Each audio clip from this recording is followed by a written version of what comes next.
really excited to have everyone here today. We do have we have a diverse panel, and after having met with them earlier this week, I'm really keen to share with you some of the experience and the insights that they're going to be providing. As you know, this was originally set prior to this crisis, and so we've had to pivot a little bit, and I'd like to just thank our panelists for being adaptable and helping us to pivot through the content changes required to address what's immediately pressing. So, you know, I'm going to just sort of set the tone a little bit, and then I'm going to ask each of our panelists to say a couple of words about themselves.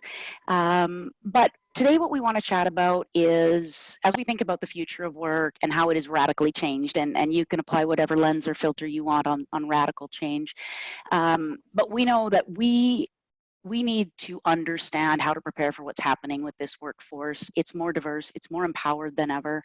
But in the past couple of months, we're discovering that this future of work has shape-shifted as a result of things that are just way outside our control, things that, you know, no business continuity plan, you know, really could have anticipated this. And so we need to recreate how that workforce works, and we need to do it on the fly. So joining me today is Alice LeClair. She's an HR director at Refinitiv. We've also got Michael Martin, partner, HR advisory global practice and leader at Kincentric, and Rachel Crowley, global director of HR at BASF as well. So Alice, would you mind just saying hi, letting everyone see your face on the screen, and saying a little bit about yourself? I'd be happy to. Thank you so much, Amber. And let me open up by giving a heartfelt thank you to VDI as well as Safeguard Global for bringing us together and giving us a really nicely facilitated opportunity to share ideas, forward thinking, and represent a really great function of the professional world. I also just want to touch on a few opening cultural notes for those who are affiliated. For anyone who is from Latin America, I want to wish you a pre-happy Labor Day. For other people, I want to wish you a happy Buddha's birthday.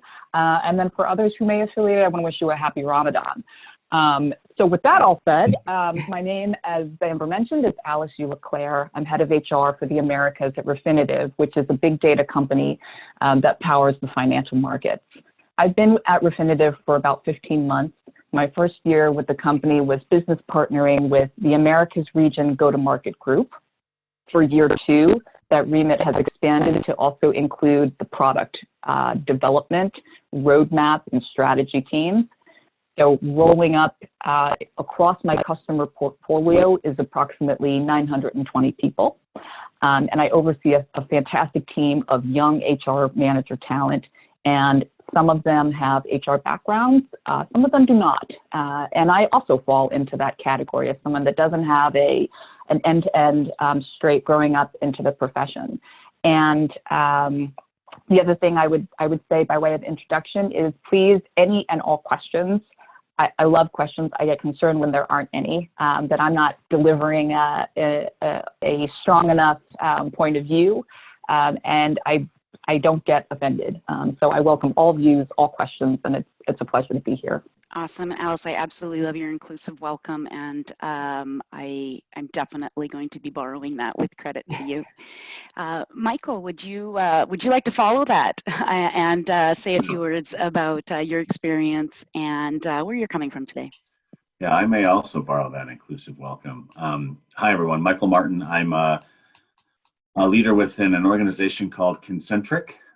We are part of the Spencer Stuart company, and our purpose is to unlock the power of people and teams with our clients.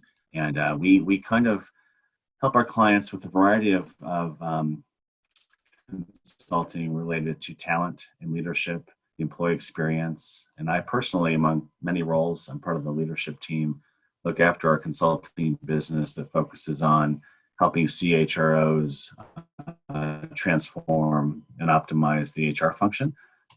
So nice, I'm located in Idaho today, and nice to be with you all. And I also look forward to questions and hopefully a good dialogue on the future workforce. I think we're all learning this and thinking about this together as we experience the COVID-19 crisis.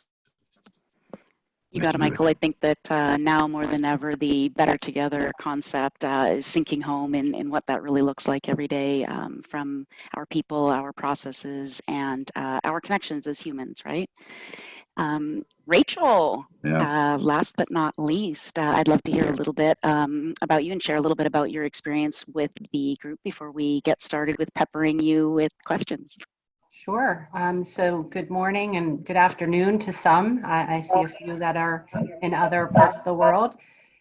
So a little bit about me. I'm with BASF, which is a large global chemical company, but it's quite diversified in many of the businesses. So we actually don't all do chemical work.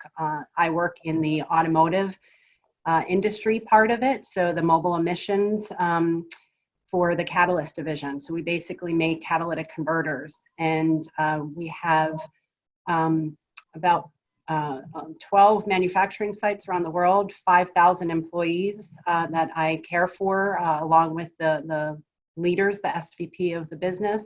My group has about 30 HR professionals, whether they're managers or actually site HR people that are helping through our manufacturing sites. So quite diverse in terms of understanding the laws and regulations of this COVID pandemic, and the laws and regulations are changing every day. So that's been my role for the last few months. I've been with the catalytic converter mobile emissions group for about 2 years, BASF for about 7 years. Prior to BASF, I've been in large global organizations as well. I kind of like being the little fish, I guess, in the big pond, trying to make an impact on as many people as possible.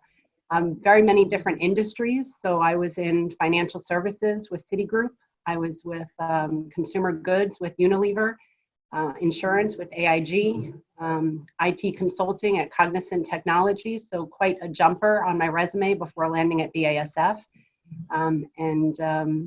I started my career in the back end of HR, really developing policies and programs, but missed being on the front of the HR community and really impacting those employees. So made the switch to the HR business partner side about 15 or 20 years ago. That's a little bit about me. Excellent, thank you. All right, so let's get started. We did structure our questions around a couple of general themes, but to start, one of the questions that or the line of questioning that I want to start with for our panelists is sort of driving toward the key to understanding what the future of work for emerging and established multinational companies. We've got both in our panel today. So Alice, as you look for the right people in the right roles, what are some of the key changes in building a workforce that HR leaders should be looking for as we move into the next few years, so that we've also not just got the right people in the right roles, but at the right time? Yeah, thank you, Amber. First and foremost, there is the element of technical competence. This is new, it's real, and it's highly relevant. If you think about the car salesman, it used to be that the manual that they studied was a very straightforward page over page set of details. The new manual for the new car salesman must cover technical elements never before seen. Customers are going to want to know how much of their car they can power from their phone. And so if we convert that over into the industry that I'm in, and we think about bankers and we think about traders, never before have we had to ask the hiring questions around their technical competence. Because the reality is, it doesn't matter if you trade commodities, fixed income, or buy side, you must be prepared from a hiring perspective to ask a question around whether they can go toe-to-toe with a data scientist. How passionate are they about machine learning? Do they have an appreciation for AI? Do they anticipate that their competition is already a series of hungry machines that can compute and process enormous amounts of data at speeds that human beings will never be capable of? These are crazy hiring questions, but they are relevant, they are real, And paired concurrently to that is, from a behaviors and values perspective, we want to be hiring talent that is flexible in mindset, as well as genuinely curious at how their business makes money. No longer can companies afford to have any sort of workforce hires that take a somewhat apathetic view of how that company can become profitable with a high and healthy EBITDA margin. Thank you, Alice. I think that that's one of the things that we're going to be hearing again and again is HR has traditionally been defined as working with people, and now marrying in and layering in that additional level of technology and automated and machine learning into that is going to be forefront. It might have been on a 5-year plan and now it's on a last year's plan kind of thing. So Rachel, what are the trends you're seeing as the impact on managing a multinational workforce these days, and also just layering in the concept that there's 5 generations in your workforce right now, and how is that impacting your team and the way that you are moving forward strategically?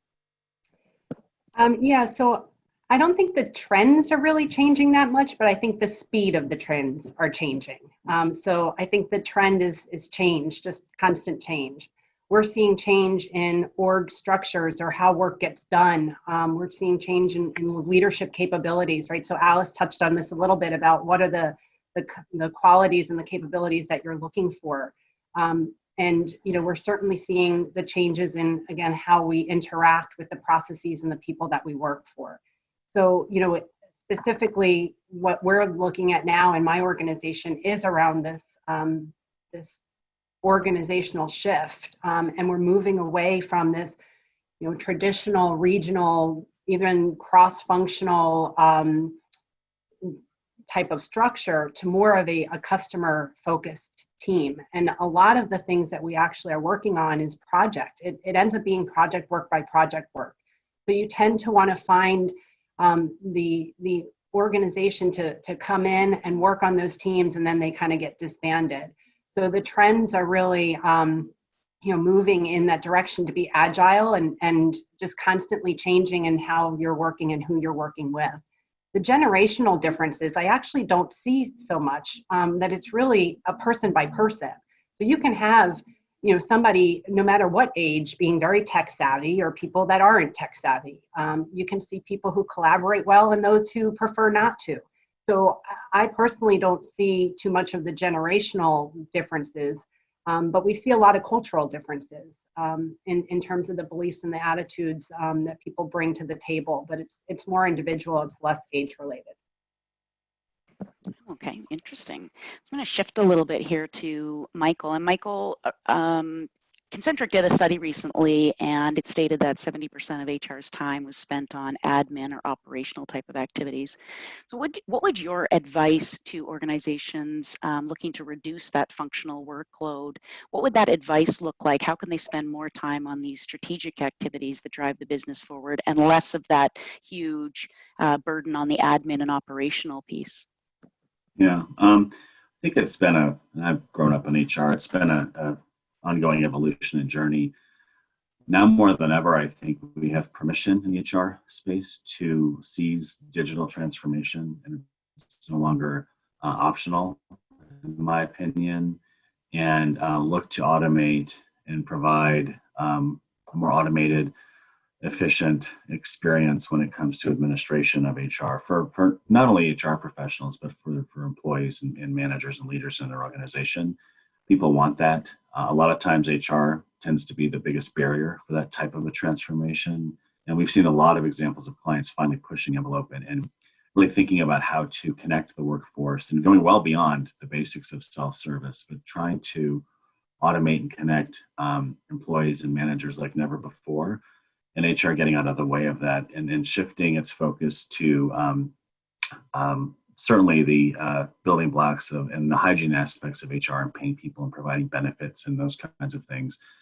But more importantly, kind of to your earlier questions, a lot of the work in HR really is focusing now on culture and the employee experience and what I would call meaningful talent strategies that include more than ever a lens on diversity and inclusion, and finding time and creating the capability and capacity in HR to really work with leaders in the business to understand all the things we've talked about. Digital transformations happening across the board, whether you're talking about an agriculture business, chemicals, or retail. The importance of agility beyond sort of the mechanics of agility, and really understanding how do we have a more agile culture. What does that even mean? And getting a common language on that is more important than ever. Everyone's competing for the same talent as it relates to technology and high tech across our clients. It's fascinating. You know, like I said, agriculture, heavy manufacturing, consumer products, retail, financial services, they're all aspects that, like never before, from a digital competence and capability perspective in the workforce. That's all changing. So the shift, it's not a new one, right? HR has been striving to automate and get out of sort of the day-to-day admin wherever possible. That's still a requirement. You can't screw it up. It's table stakes now. But thinking deliberately, we have a lot of talent thinkers on the phone or on this call today, which is great. Really in a meaningful way, now more than ever is the time to actually define what a talent strategy is for each organization and achieve it. And I think also as we come out of this crisis, thinking about new segments of employees and virtual workers that have never been virtual before, and how to show up as leaders differently, and how people are experiencing this crisis differently from a diversity perspective are all things that we're probably going to start to think about more than we ever have in the past. I really appreciate that perspective, and I'm hoping that someone on the call is formulating a question in their mind around something you said early in your answer there about giving HR permission. And I think that's something as HR folks we've struggled with in the past is achieving that seat at the table, and then achieving the buy-in on the bigger missions that traditionally haven't gotten maybe the respect that other types of departments, roles, and functional teams have had. So I'm hoping somebody explores that a little bit more. Shifting to sort of the elephant in the room, the COVID-19 impact on like everything, all the things actually. Alice, prior to this pandemic, so, dial the clock back 90 days or so, how much a part of the culture at Refinitiv was flexible work scheduling and remote work or virtual work, or whatever label you want to apply to the notion that people do not have to sort of have their butt in a seat from 9 to 5 Monday to Friday? We at Refinitiv had and still have a very flexible approach to the workplace. And I think, like so many other things in life and in career, it's driven by situation. So what I mean by that is I'm based at the 3 Times Square office for Refinitiv. And that's in the heart of New York City, where you have people that genuinely want to come into the office because they may be living in a 200 to 300 square foot space, where if they extend their arms out horizontally, they can touch both walls. And so for them, coming to the office is a great way to step out of that, change the element, feed off the energy of each other.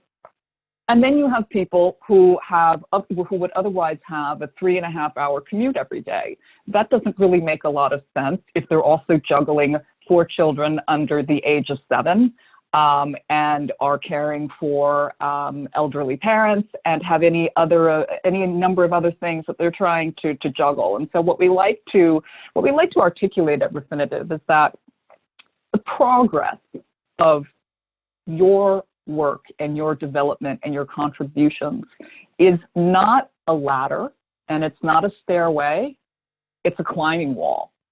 And mentorship has its place, executive sponsorship has its place, but in earnest, when you volunteer to contribute to existing bodies of work that will help solve problems, the manner in which you are effective to that problem solving is far less underpinned by where you are doing that from, whether it be remotely, whether it be in an office, whether it be from 9 to 5, whether it be from 10 to 6, what have you. The value contributed to the company absolutely stems from the degree to which that particular problem was solved, and the points of view that you brought to the table. To get to the other part of your question, employees at Refinitiv, I will say, continue to go through a series of thought processes where they want to be accommodating, but they also want to hold people accountable. And so what we say is that there is no one size fits all. Be driven by what we call authentic compassion and empathy, the Refinitiv way, but also remain vigilant around the fact that our purpose is to drive growth, a supportive culture, and highly engaged employees. Excellent. You know, I'm going to pivot a little bit on this, and I'd like Rachel to kind of, it's a little bit on the fly, but how is what Alice was just saying, how does that fit into your experience at BASF? Did you also have a, you know, more open and fluid approach to remote work, flexibility, and that type of thing? Yeah, so you know, I think any larger company, I think that I tend to see the smaller family run like to have the face-to-face, but you know, running a global organization, even your leadership team is not in the same time zone, let alone in the same office building. So I think there's a lot of flexibility in terms of the remote work, and we've actually seen with the COVID crisis, really not even a glitch in terms of being able to keep the business running, especially for you know, what we would call the exempt population in the U.S. And really the senior folks in the rest of the world. Obviously, you know, how to sort through very quickly who the essential workers are at the sites and really make sure that the manufacturing workers could get to work in the safety and making sure that they were in a safe environment, and keeping up with all of the changes as, you know, masks, no masks, you know, and different parts of the world are actually giving you different pieces of information and what was safe and what wasn't. So BASF had a lot of this in place already. Obviously, it's not available to everybody. But one of the really cool tools that I've seen pop up, it literally just came out like earlier this week from my company. As I mentioned earlier, we have a very diversified kind of portfolio within our organization. Some of our businesses are doing quite well. Our health and nutrition through the roof. We're actually producing a lot of the hand sanitizer that's going out into the communities.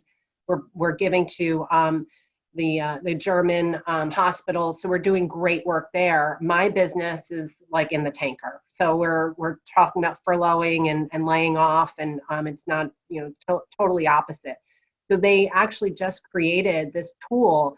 It's a matching program that I'm able to put in employees who may be less utilized or on the verge of furlough into this program with the skills, background, abilities, and matching them with other parts of the business that really can't recruit fast enough. So we're leveraging our employees being able to not let go of anybody, but really helping the other businesses too. So I thought this is really a creative approach that my company was currently using. You know, Rachel, I bet you there's going to be some folks who are going to have some questions around that because they're grappling with that as well. What do we do with, you know, two houses of a business where one is at less risk than the other, and how can you, you know, spread your talent? And that's, I bet you there's going to be some questions around that as well. Michael, we're going to be getting ready to reopen at some point. We don't really know. You know, here in Arizona, we're talking about reopening early next week. Some of the states have already reopened. Countries are taking their own stance. As we get ready to try to resume the business as normal, how would you advise employers to manage the needs of the folks that will be returning to the offices physically, but also you know, in a more figurative sense, returning to business at hand? How would you advise those employers to manage that with the employees, particularly those who may have some substantial fear around that transition back? Yeah, it's a great question. I think it's evolving. A couple of components, I think, to figuring that out. Listen to your workforce and listen to their fears, concerns, hopes, and desires. Think about how to support the various segments coming back to the office. I won't say coming back to work, because a lot of us are still working probably harder than ever before. And that's another nuance, right? Coming back to work for some, coming back to the office for others. There's the physical aspect of returning to work and maintaining social distancing. Some of our clients are actually rethinking their entire business model for the first time. It depends on each organization. One of my clients in particular, we're working with them on specifically the remote talent strategy of the future, because for the first time in their 100-year history, they've had big parts of their business successfully working remotely. And the CEO and the CHRO are now thinking, well, gosh, maybe this is how we should be operating longer term. Another way to answer the question is to put your various, think about your workforce in segments, right, in personas, and put them in the middle of this experience as you start to map, how are we going to come back to work, or how are we going to come back to the office? Because the experience is going to be different depending on who you're thinking about. So pausing a beat and really putting the colleague in the center of what the program is or policies or process is for coming back to work or the office or both, I think is another way to answer the question. And having that perspective will be, I think, a key ingredient to being successful with managing this transition. And it's also a big change management opportunity to really understand the hearts and minds of the workforce. And again, they're all experiencing this crisis differently. So it's not a one-size-fits-all approach. I really like your call for empathy there, particularly, I mean, at the human individual level, but also at the business segment level. You know, there's an opportunity here to evaluate what we've done in the past, and maybe, is it still working for us? Is it still meeting our needs? Are there aspects of this that, although unpleasant, in having to make the transition, that have value in going forward, and what does that look like? So I really think that that'll resonate with a lot of business leaders as they consider the impact this has had on the mental health of their employees, what it looks like to manage it down to the clients, and you know, how we move forward through that. So well, I'm also hoping for some questions around that. And another point, I think more than ever in recent memory, at least in my recent memory, leaders and frontline supervisors and managers needs probably some training and practice in a safe way to think about how to manage workers returning to the office or the plant or continuing. Just lost you. I'm not sure if I'm the only one. No, he's frozen on my end. Ah. Mine as well. This was probably the most astute part of his answer as well. Okay, you're back. I can hear you I'm again. Back. Excellent. Just one thing we're exploring with clients too is, and it's uncomfortable or new for a lot of clients, is the emotional aspect for leaders, right? And to manage not only coming back to work or reopening the economy or wherever they are in this journey, but having to interact with and manage and support colleagues who are going to be experiencing and coming back after surviving a change curve, right? And bringing all that with them back to work from an employee experience perspective. And just thinking about that aspect of this too, there's some new leadership requirements here, I think, that we need to sort of build muscle on. Yeah, I agree. This is a very large social experiment that never would have been condoned ethically. However, here we are, right? And so certainly don't want to lose the opportunity to learn from that. So in our last couple of minutes of the panel before we move to the Q&A, and I would encourage anyone out there to start sort of putting some words to your thoughts around the questions that you've got for the panel, and you can start to drop them in the chat there, and we will get to those in about 4 minutes, but start plotting those in now. So just a last couple of questions here. You know, Rachel, kind of spinning on what we were chatting about being able to pivot aspects or business units and talent among those to redistribute and redeploy talent and ultimately avoid any additional attrition.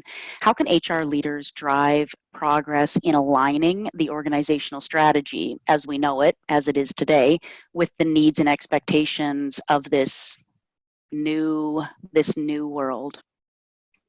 Yeah, so I mean, Michael hit the nail on the head with the word agility. I mean, I think our strategy, the business strategy, the talent strategy, the leadership development strategy, all revolves around how agile can you be, how the customers are constantly, evolving and changing and going from, really thinking. So we really think globally, but you have to act very locally. And certainly in a global environment, different countries and cultures create this different spectrum of needs as well. So we've talked, you mentioned the generational, but there's really, the cultural differences and certainly from countries to countries and person to person, understanding what are the technologies that are available, what are the mindsets and behaviors and the capabilities of the HR professionals as well as your leaders, right? So even Michael said, hey, we need to get back to basics and help our leaders even help the employees come back to work. So some of the things that,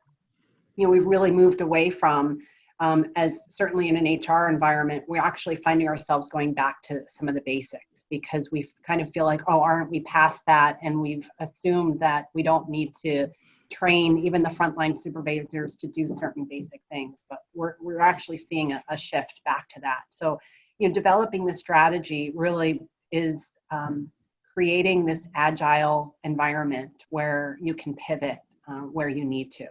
And luckily, I'd love to say BASF is done a very good job with that because we really, with this COVID-19 pandemic, we have pivoted so quickly, and we really have seen a seamless shift, and the quickness of the scenario planning has really been able, and I think has benefited from the agile structure and the leadership and the HR professionals that we have.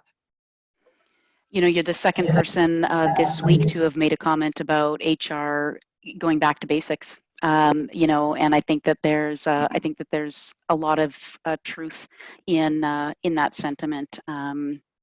It all is with people and talent and that type of thing. And so I think that in this fast evolving tech, AI, machine learning, automation just world, we don't want to lose sight of that, that it is people for the benefit of other people, right? So, all right, well, I've just got one last question here for Alison, then we will kind of run through the Q&A. I see a couple of questions are popping up in the chat, so that's awesome. Thank you. Feel free to keep pushing those in. One of the questions that I wanted to ask, Alice, is you are in a financial services, in the financial services industry, typically highly regulated, compliance, of course, very paramount, of course, here at Safeguard, global running payroll and employment around the world. We also feel that burden of, being able to adapt and pivot, but still knowing that we have a very heavy legislative and compliance burden. So I'd like to hear, your thoughts a little bit around how can you balance both of those things, a highly regulated industry and some tick boxes that can't be left unchecked, but also trying to pivot and be adaptable and get creative in moving forward.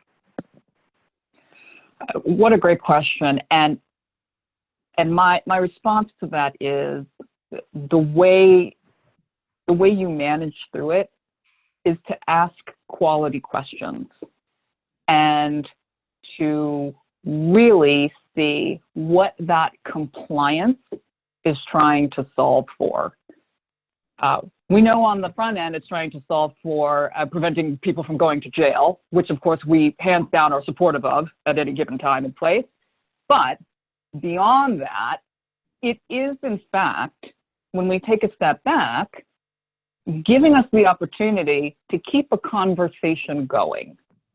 And when we are given a framework, we then drive questions and conversations about the degree of flexibility that exists within that framework. And by no means do I want to take or present a view in terms of regulation compliance from the political spectrum. But what I will say is that as HR professionals, we're trustees of integrity, and we are co-founders of culture with the business. And so there comes an environment that is relevant and applicable at all times for people to ask the questions around the things that we are being compliant to and that we will remain compliant with.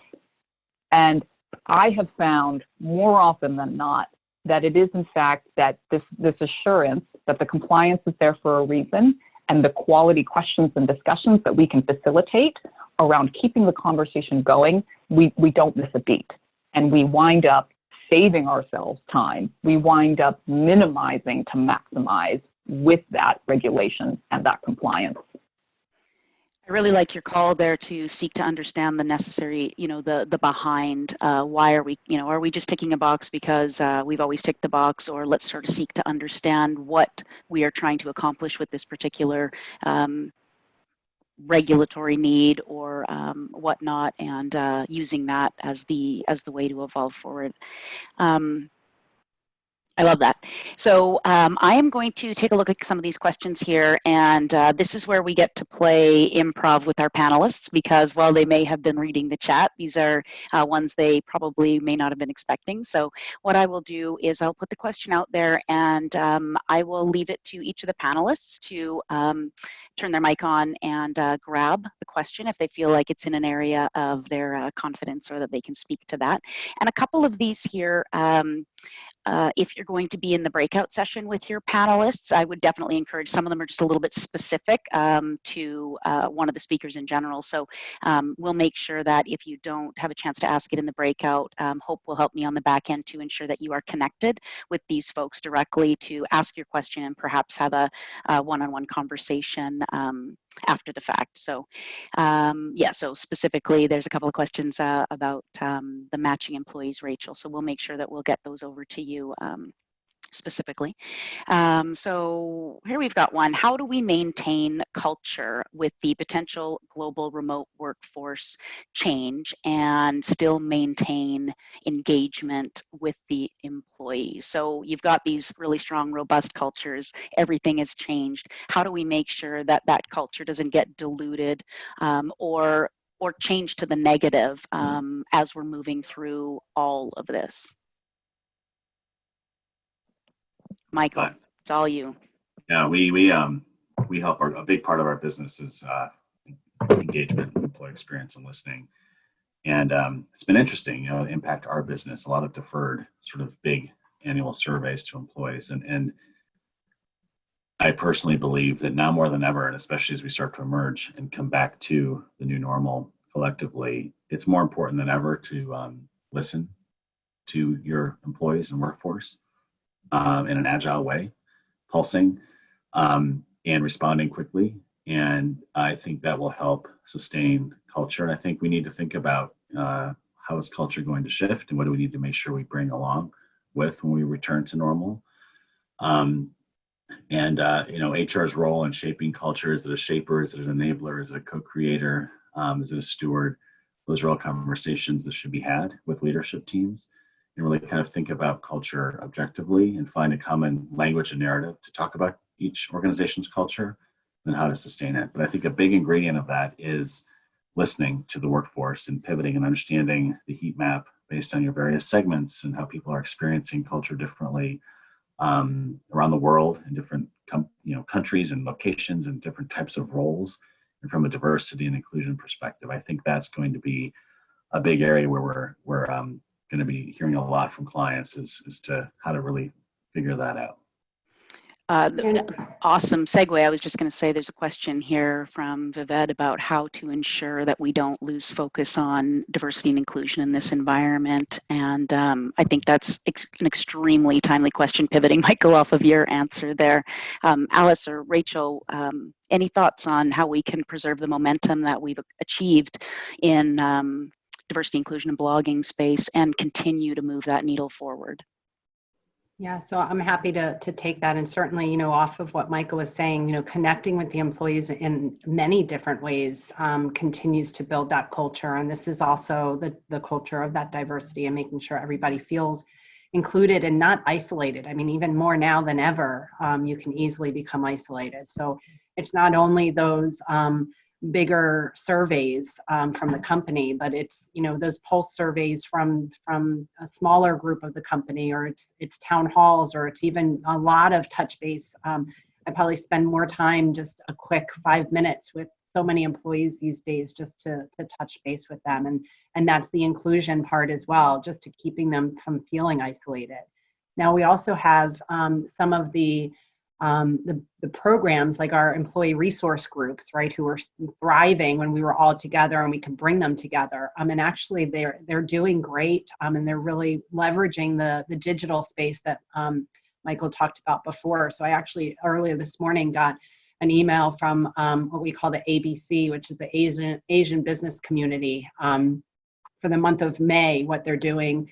And they're taking a virtual photo contest, and the ones that are going to win are going to get like AirPod, Apple AirBuds, and they're going to display them, and they're having virtual meetings, and actually they're finding more attendance now that they're going to have some of our senior leaders come and present on a specific topic. They're celebrating 500 years of Asians in America, and it's just educational. And because people are home and they're looking for a break of their day-to-day, they're actually dialing in more. So the diversity and inclusion, I think, is both sides, the formal programs and making sure that they're using the digital space, but it's also the individual touch and talking to employees more often. Alice, just to continue that conversation, I'd like to hear, your thoughts personally, and also, with your, your human resources hat on how do we continue having these conversations moving forward? What kind of tactics, like actual put your hands on it strategy or tactics, would you suggest we'd be looking at to further that? Well, first I want to say I'm really excited to talk about this important topic. So thank you for that, for raising it. I want to offer something on addressing diversity and inclusion that is relevant for the current circumstances we have with COVID-19 in the backdrop, and then beyond that, which is to find out what we can learn through the details and then tell the stories through data.